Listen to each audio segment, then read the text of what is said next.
We no afraid, we no see no one where we afraid of. We no afraid, we no see no one where we afraid of. Yeah, this is Everton Blender, and it's all about the young police from Jamaica, seeing Young Police Channel. Big up yourself, Everton Blender said that. We no afraid, we no see no one where we afraid of. Blessed love, Rastafari. Yes, welcome to the Jamaica Young Police Channel. To our loyal viewers and subscribers, at the channel we are a group of law-abiding citizens who believe in the rule of law and respect the rights of every citizen, but not the ones who do not subscribe to such behavior. We do believe in and support preemptive strikes because it saves lives. That is a logical conclusion because preemptive strikes save lives and prevent the further loss of lives. We are all about saving lives on this channel. We at this channel aid criminals, their financiers, their supporters, enablers, and the likes with a passion, and we do not want them over here. Yes, let us repeat ourselves. We do not want any criminal supporters over here. Please, we do not want your views, your subscriptions, your likes, or your comments. Please go elsewhere where the red carpet is waiting for you. Over here, we want you, the criminal supporters, enablers, financiers, and all the likes, to go to prison or madness. Let me repeat myself. We at the Jamaica Young Police Channel, we do not want the criminal supporters and their circle over here. We want you to go to prison or madness. Moving on to our video. Yes, as you know that the tale, of Uncle Sam versus Dudus is a compelling representation of power, dynamics, justice, and accountability. And it's not just merely about local figures facing off against global superpower, but a stark illustration of who truly holds the reign and authority and what it means to the fight. So Dudus is a strong man of Tivoli Gardens. Was no ordinary figure in Jamaica. He wielded considerable influence both politically and socially within Tivoli Gardens and beyond. As the leader of the infamous Shower Posse, Dudus thrived in a system where crime, corruption and politics often intersected. His power was such that he could openly challenge the Jamaican state, effectively create a fortress within Tivoli Gardens. For a time, Dudus seems untouchable, not just because of his network of enforcer, but also due to his political protection he allegedly enjoyed. His control over Tivoli Gardens and the loyalty he commanded made him appear invincible to many Jamaicans. However, this sense of invincibility was shattered when Uncle Sam came knocking. So I will tell you, so we are going to delve in our story of show you in Jamaica, where you have the most feared done that ever done, respected, even Skendang in Jamaica. Yeah, man. So when I tell you about, you understand. So the harsh reality of Jamaica's criminal underworld, crime doesn't pay. But you are looking at faces of Jamaica's most dangerous, ruthless, heartless and wicked gangsters. Criminals, dons and political enforcers who have thrived in the shadows of Jamaica criminal underworld. Among them is a figure revered and feared by all. A man whose legacy casts a long shadow not just over his community but across the nation itself. Dubbed the most feared Don that every Don respected. Even Skendang and the other so-called notorious figures have shown him homage. But what does this reverence mean? What does it say about our society that men like these are celebrated while law-abiding citizens are overlooked? It only shows that this is a society that breeds criminals like chink. Yeah, man, breed criminals like chinks in Jamaica. Because when you have men like these who are ruthless, wicked, vile, heartless, and they are look upon as role models, then you know that it's a society that is not only gone AY, but it's a society that is mad. In Jamaica, to achieve widespread recognition and respect in some or majority of the community is not enough to work hard, serve others, or contribute positively to society. Sadly, those who break the law and enforce their will through violence are often lauded, celebrated, and even revered as role models. Their names are etched in the collective consciousness, glorified in music, and widespread with awe in conversations. These men are not just feared, they are idolized. Their lives are seen as aspirational by those who only see the surface of their power, wealth, and influence. But beneath the veneer of success lies a harsh truth. Crime doesn't pay. So the myth versus reality have been done. On the surface, these men appear invincible, surrounded by wealth, power, and loyal followers. They seem untouchable, as if they have unlocked a secret path to dominance and respect. Communities often embrace them, not necessarily out of admiration, but out of fear, coercion, and lack of viable alternative. They fill a void left by systemic failures, providing jobs, protection, and assistance in ways that legitimate authority fail to do. But this power comes at a cost, one that is rarely discussed in songs or the whispered tales of their exploits. A life of violence. These men live by the gun and die by the gun. Their lives are marked by paranoia, betrayal, and an endless cycle of violence. They are constantly on the edge, always watching their backs, knowing their death or imprisonment is inevitable. Broken communities, the same community that hailed them as heroes, are left broken and scarred by their actions.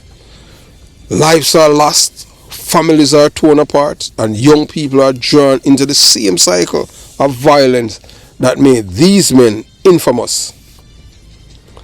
The ultimate fall, no matter how powerful a Dan may seem, their end is always the same, either a violent death or life behind bars. The wealth they accumulate is fleeting, and their legacies are always written in blood, not honor. The tragedy of glorifying criminals. One of the most tragic aspects of this culture is the way it sidelines the true heroes of our society. In Jamaica, the people who should be celebrated, police officers, teachers, soldiers, farmers, mechanics, and other hardworking individuals, are often overlooked. Instead, the spotlight shines on those who break the laws, as their stories are immortalized in music and popular culture. They send a dangerous message to the youth that the path to respect and recognition lies not in honesty, ethics, decency, truthfulness, and hard work, but in criminality and violence. This distorted value system has far-reaching consequences. It perpetuates a cycle of crime and violence. As young people aspire to emulate the dance they see glorified, it's undermined the effort of law-abiding citizens who strive to make a positive impact, and it allows the root causes of crime, poverty, inequality, and corruption to persist unchecked. It is time to change the narrative. As a society, we must stop glorifying criminals and start celebrating those who work tirelessly to uplift their communities. We must teach our young people that true success comes not from instilling fear, but from earning respect through integrity, kindness, and hard work. Jamaica has no shortage of heroes, from the farmers who feed our nation, to the teachers who shape our future, from the police officers who risk their lives, to the mechanics who keep us moving. These are the people who deserve our respect and admiration. Their contributions may not make headlines, but they are the backbone of our society. So to those who look up to the dons of the past, remember this. Their lives may seem glamorous, but their legacies are tragic. The power they wielded was fleeting. It's not real. And the respect they commanded was rooted in fear, not admiration. They left behind a trail of destruction. Yes, a trail of destruction, not progress. The real path to greatness lies in building, not destroying. So when you out there promoting and bigging up a Don, a Vibes Cartel, a Mavada, and all of these people, these are people who destroy people's life. They don't uplift others. They're tearing them down. So let us honor the true heroes of Jamaica and teach the next generation that the only legacy worth leaving is one of positivity, progress, and peace. Only then we can break the cycle and build a brighter future for our nation. So the dance of Jamaica's criminal underworld, a deep dive into power, violence, and legacy. The story of Jamaica's criminal underworld is as dark as it's complex. It is a tale of men who through violence and fear rose to prominence, dominating not just their communities, but sometimes the nation itself. At the center of this shadowy empire is Christopher Dudus, the infamous Don of Tivoli Gardens, and the farmer leader of the Shower Posse, who is currently serving time in the United States Federal Prison in Fort Dix, New Jersey. But the saga of Dudus is not alone. It is a part of a wide tapestry of violence, betrayal, power struggle that have shaped Jamaican history for decades. In this expose, we explore the men behind the legend, those who rule with iron fist, and the consequences of their reign. These are the faces of Jamaica's most feared and infamous dons. Figure who commanded respect not out of admiration, but through fear and sheer terror. Lester Jim Brown quote, the original leader of the Shower Posse. At the top left of the thumbnail is Lester Jim Brown Coke, the father of Christopher Dudus Coke, and the original Shower Posse leader. Yes, Jim Brown, that's Christopher Dudus Coke father. He is the original Shower Posse leader. Jim Brown's name is synonymous with ruthlessness. Under his leadership, the Shower Posse became infamous in the United States for their unparalleled brutality. The FBI reported that the gang was responsible for dozens, even close to 2,000 murders across American cities, carried out with extreme violence. Victims were showered with bullets, leaving crime scenes look like war zones. Jim Brown empire extend far beyond the borders of Jamaica, with the Shower Posse becoming a transnational network of crime, trafficking drugs and guns while eliminating rivals with clinical precision.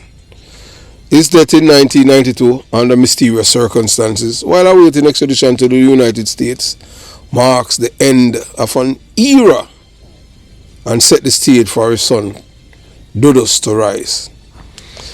So next to Jim Brown is Willie Haggart Moore, the Don of Black Rose's crew, operating out of Top Jungle Kingston 12. Haggart was one of the most despised figures in Jamaica's criminal underworld, known for his arrogance and unchecked aggression. His reign came to a violent end when he was killed by men posing as law enforcement officers, a deadly mix of criminals and corrupt police. His death was as brutal as his life, signaling the precarious nature of power in the world of dance. Then you have Bucky Marshall beside Willie Haggart. Is Bucky Marshall, another infamous figure whose life ended in betrayal. Once a dominant force in downtown Kingston, he was killed by his own friends A stark reminder that loyalty in the criminal underworld is often fleeting. Bucky's death exemplified the cutthroat environment these men operate in, where alliances were temporary and betrayal was a constant threat. Claude Massop, the so-called peacemaker, according to some people from Concrete Jungle, Claude Massop revered by many in West Kingston, including Concrete Jungle, Jonestown, Kingstonville, is often remembered as peacemaker.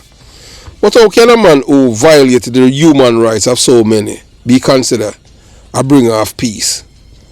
Claude's influence was undeniable, but his method, rooted in intimidation and violence, undermined any claim of genuine altruism. His death remained one of the most talked about in Jamaica's criminal lore.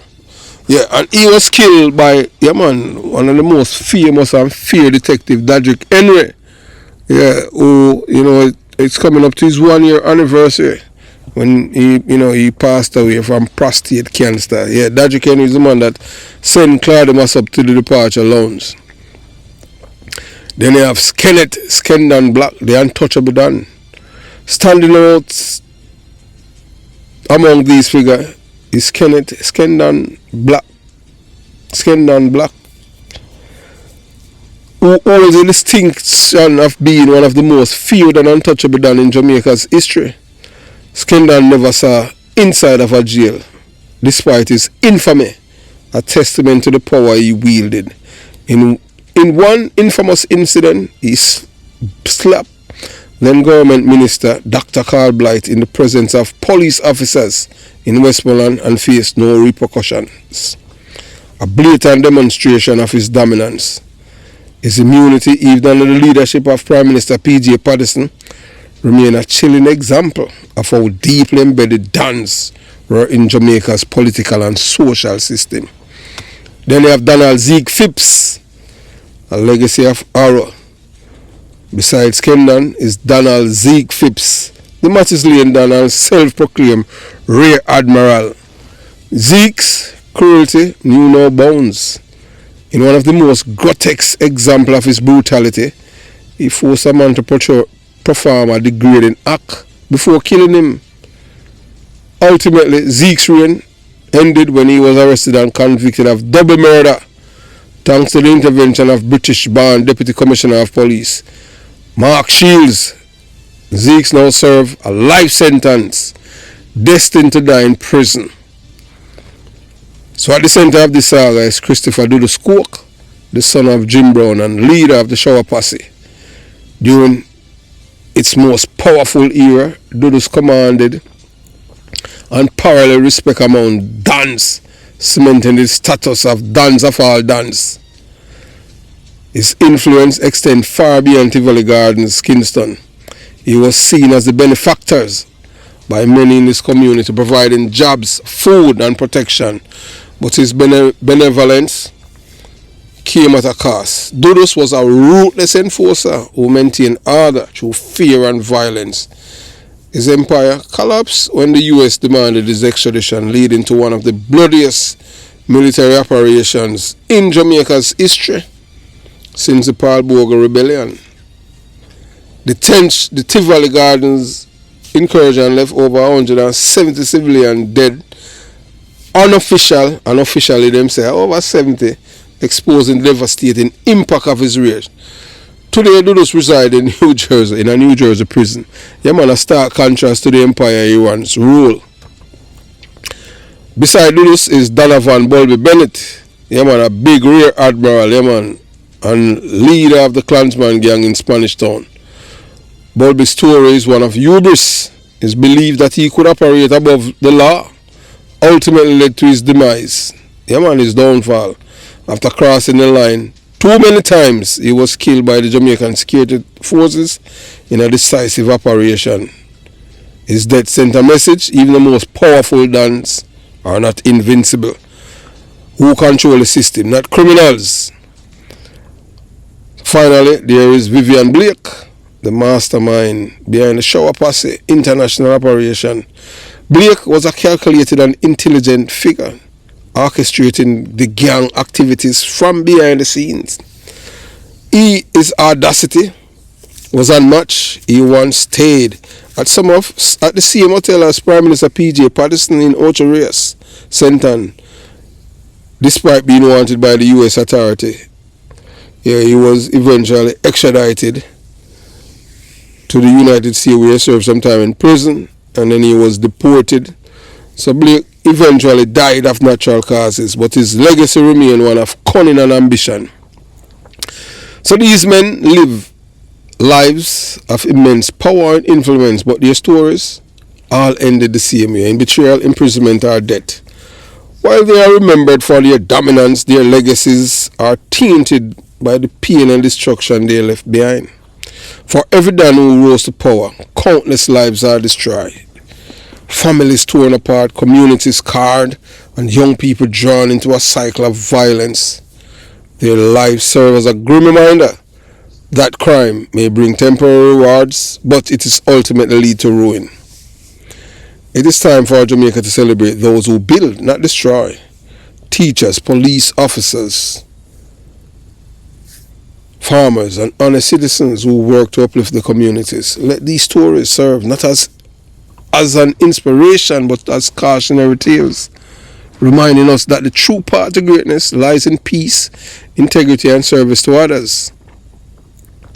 So as we continue the journey, and in this to tell you about Christopher Dudus Cook, on the surface of these men being invincible, surrounded by wealth and power and loyal followers, these men live by the gun and die by the gun. One of the most tragic aspects of this culture is the way it sidelines the true heroes of our society. In Jamaica, the people who should be celebrated: police officers, teachers, soldiers, farmers, mechanics, and other hard-working individuals, are often overlooked. Instead, the spotlight shines on those who break the law, as their stories are immortalized in music and popular culture. This distorted value system has far-reaching consequences. It perpetuates a cycle of crime and violence, as young people aspire to emulate the dons they see glorified. It undermines the efforts of law-abiding citizens who strive to make a positive impact, and it allows the root causes of crime, poverty, inequality, and corruption to persist unchecked.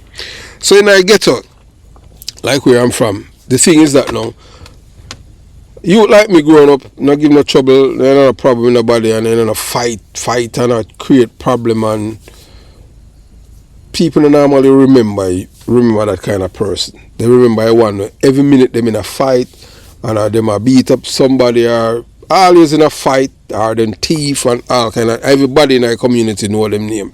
Everybody I say them bad though, and them feel that's something good. And eventually, as time goes by, him start go jail, little jail, and then he get big sentence and go to prison. And them I say, boy, the man they a bad man, 20 years the man they get. While you're strolling on, from the community, join the police force, them say, boy, I'm an informer. If you're dead, can work for the government. So they don't look up to people like me. It's people like Christopher Dudus Cook, Donald Zeke Swips, and the likes. All our people, they might bring harm to other people. Like for me, them say, boy, yeah, who believe in a preemptive strike and do not support criminality, them will label me, say me wicked. Yeah, some of them, like a little dummy with name, I think I call him name, you understand? And many people, yeah, they will say, boy, like ghetto youth. But ghetto youth are the one that cause a problem in our country. And right now, it seems like this culture of criminality, it's an epidemic in Jamaica. But the only way to get back the country is through education. And we have to go roll out, we have to do something about it, because not only with this channel, we have to do things with education. But that if they are willing, after we come out and them willing to impart it to the youths them. Because not only with the Marcus Gay have a book, but it has to go right back. It have to start from home, with the mothers and the fathers. They have to start show them son and them daughter love. Teach them about self-respect. Teach them how to love each other and all of these things. So we'll continue the journey. So, so to those who look up to the dons of the past, remember this: their lives may seem glamorous, but their legacies are tragic. The power they are wielding were fleeting, and respect they command was rooted in fear, not admiration. So these people are not folk heroes as people man thinking. You understand? These people were terrorists, as I said before. You understand? So Dudus, cry post arrest can be seen as the lament of a man stripped of his power. The bravado and once untouchable kingpin gave away the reality of his vulnerability in the face of a more dominant force. It wasn't just a loss of control over Tivoli Gardens, but the realization that his perceived power was insignificant against a global entity like the United States of America. So even the Prime Minister them try to get all other people to lobby the American government. Manhattan Phelps for the extradite Christopher Dudus court. You seem that even though you have to understand the Democratic Party is just like the PMP LGBTQ plus criminal organization. You understand? Them condone criminality even right here in America, because if you look right now in America, you will see on the news where in some city where them say boy a sanctuary city. We never hear anything like that. Or if you have people break the law coming in the country illegally and all of these things, and and you protect them, and you understand that not right. Some people in our country illegal different, but we are the one where commit crime. Where you understand, say boy, all a man come from Jamaica wanted, and then him say boy, him a rear admiral ready for open up him body. And then say him can't go back to Jamaica because them say him a gay. And I lie him tell, willing to do anything to stay. But yet say him to him say him a bad man. You mustn't run. You understand? So Dudus crying as if he has lost his lollipop is a metaphor for his futile attempts to cling to his one formidable empire.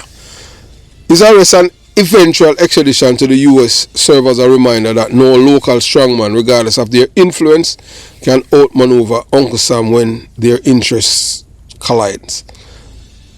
So in this David versus Goliath scenario, the answer is clear. Uncle Sam, the US, demonstrated its dominance not over Dudus but over the Jamaican state itself. The incident revealed the extent to which the international powers can influence local politics and justice system. Dudus, for all his local might, was ultimately a pawn in a larger geopolitical game. His downfall is a lesson for those who believe they are untouchable within their domains. In the face of international law and global political pressure, local power structure often crumble. Dudus crying was not just about losing a battle, but it was a recognition that he never was in control. So he's the man, where everyone look up to. Yeah, man, where I tell you, in Jamaica, in a criminal world, yeah, Christopher Dudus Cook, yeah, man, them laud and revere man in Jamaica. Treat him like some god in the criminal underworld, whether or not you want to believe it. So Christopher Dudus Cook remains one of the most polarizing figures in Jamaican history. His rise to power, legacy in the Tivoli Gardens community, and eventual downfall illustrate the complex dynamics of power, loyalty, and crime in Jamaica. To truly understand his impact, it is essential to delve deeper into his life, his role in the Shower Posse, and eventual events that led to his arrest and extradition.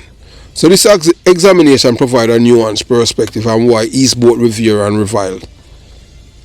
The story of Christopher Dudus Court cannot be told without acknowledging the foundation laid by his father, Lester Jim Brown Cook. As the founder of the Shower Posse, Jim Brown built a criminal empire that exported marijuana and cocaine into the United States during the 1980s.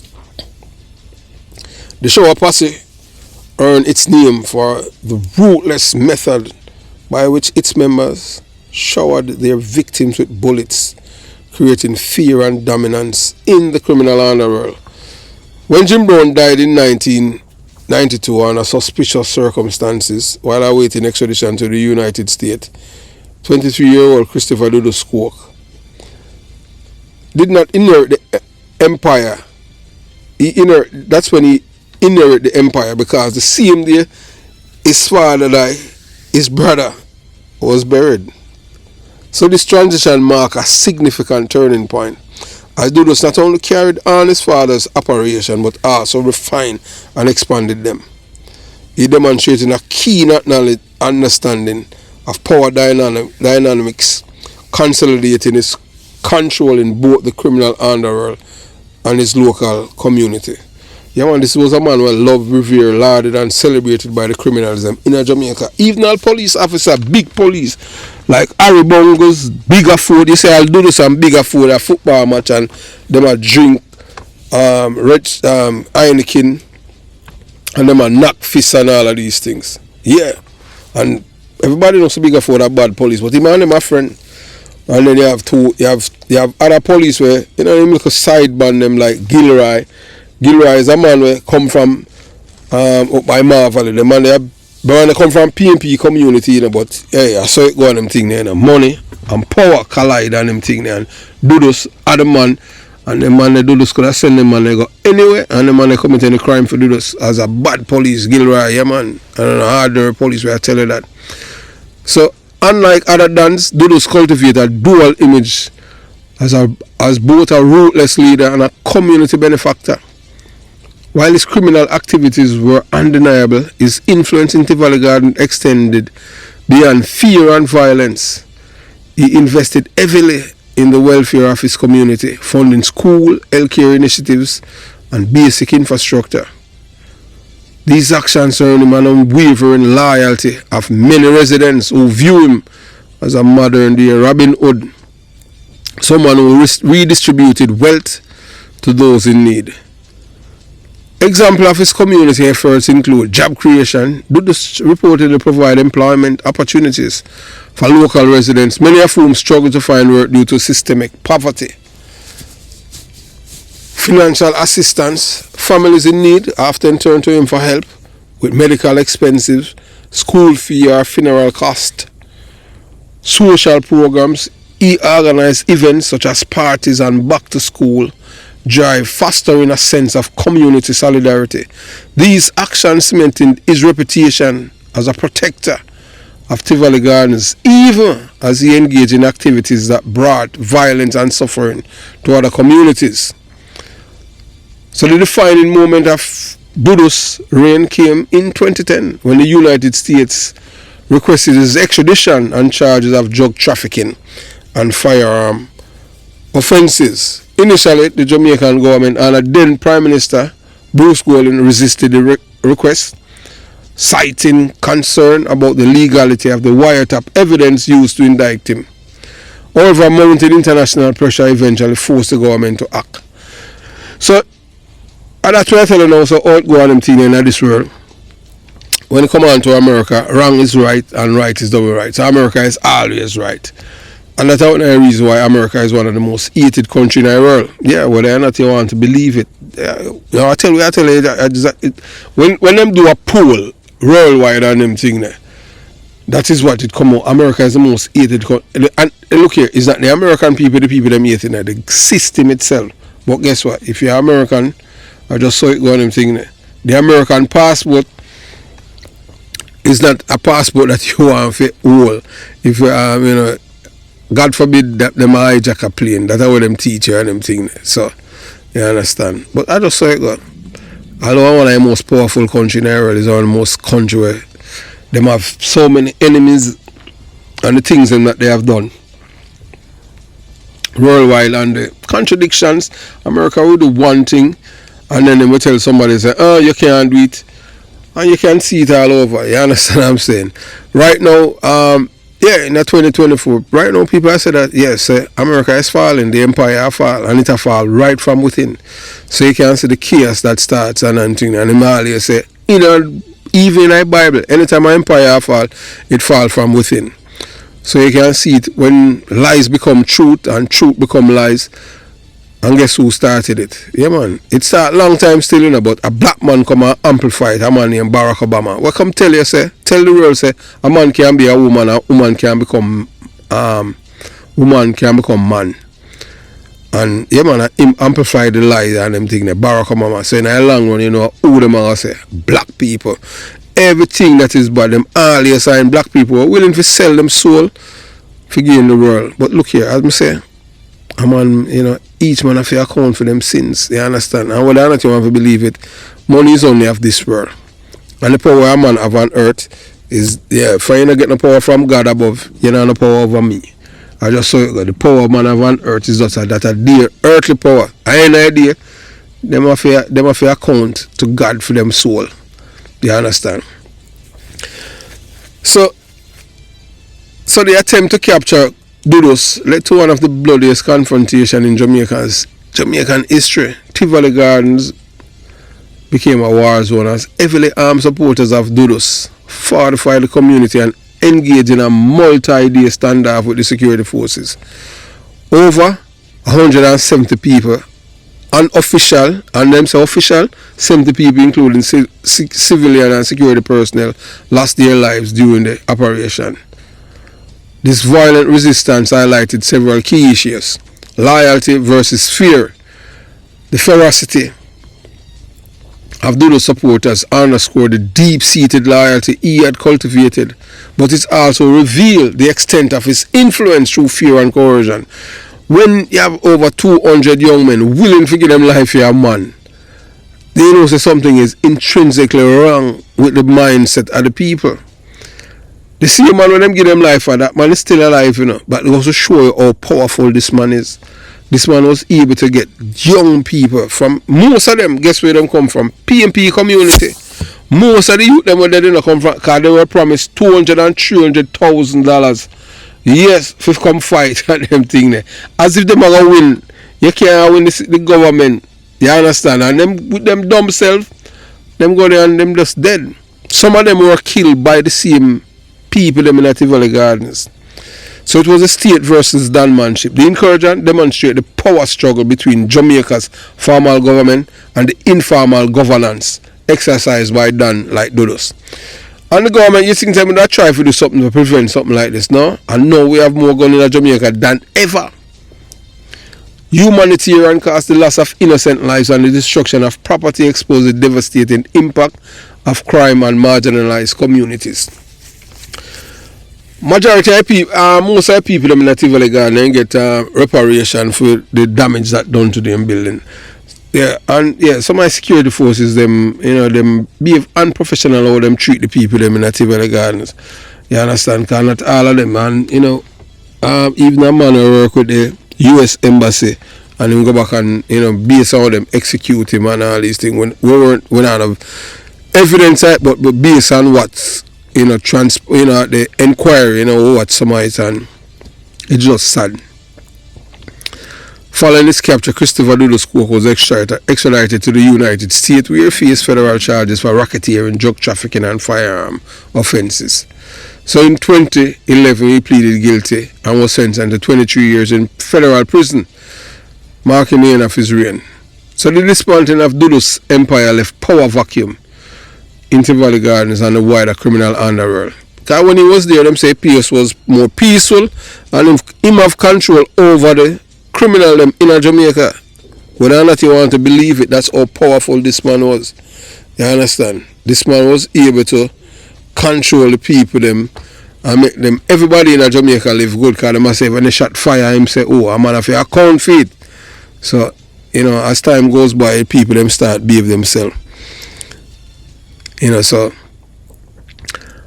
for many residents, his absence was felt deeply as the social program and financial support he had provided disappeared almost overnight. However, for his detractors, his imprisonment was a long overdue reckoning for a man responsible for countless deaths and the perpetration of systemic violence.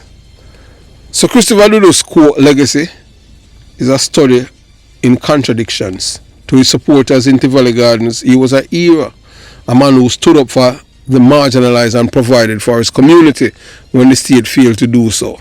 To his detractors, he was a ruthless criminal whose action caused untold suffering, not only in Jamaica but also in international communities affected by the shower passes drug trade.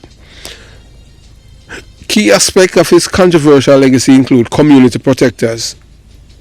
His investments in Tivoli Gardens' welfare created a sense of dependency and loyalty that persists to this day.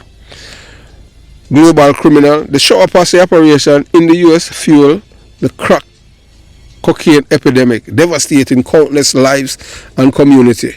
Cultural impact, Dudus' story has become emblematic of the blurry lines between crime and governance. In Jamaica, where dons often step into the roles abandoned by the state. So while Dudus may have appeared invincible at the height of his power, his story serves as a cautionary tale. His empire built on violence and illegality crumbled under the weight of international scrutiny and inevitability of justice. The 2010 incursion and its aftermath revealed the human cost of his actions, leaving a legacy of grief and destruction.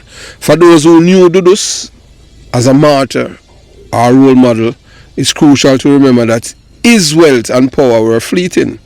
The price he had paid and the price paid by his community far outweighed the temporary benefits he provided. The leadership does not come from instilling fear or exploiting vulnerabilities, but uplifting others through lawful and ethical means. So you have to understand in Jamaica, what most people you understand. Anytime you're too nice, people disrespect you. You have to be a heartless and rude as so it go. Yeah. People, when you're too nice, people say you're weak. I don't know how them come by that. In Jamaica, we don't even use a very rare people say them sorry about anything.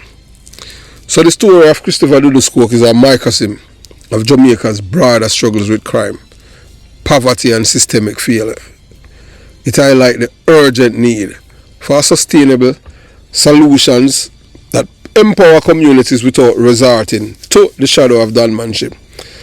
As Jamaica continues to grapple with these challenges, Dudus' rise and fall should serve as a reminder that crime, no matter how romanticized, always comes at a cost. The path to true progress lies not in the hands of dons, but in the collective effort of a society committed to justice, equity, and opportunity for all. So we tell all our youth them, just abandon this don business because it's not working. The biggest don are the one who wield power through education. Yeah, man. They are the real dons. As we tell you, the real criminals in Jamaica. And even around the world, like people who have the degrees, the PhD and all of these are people who know how to beat the system and use the poor people them as pawns and puppets to do them things.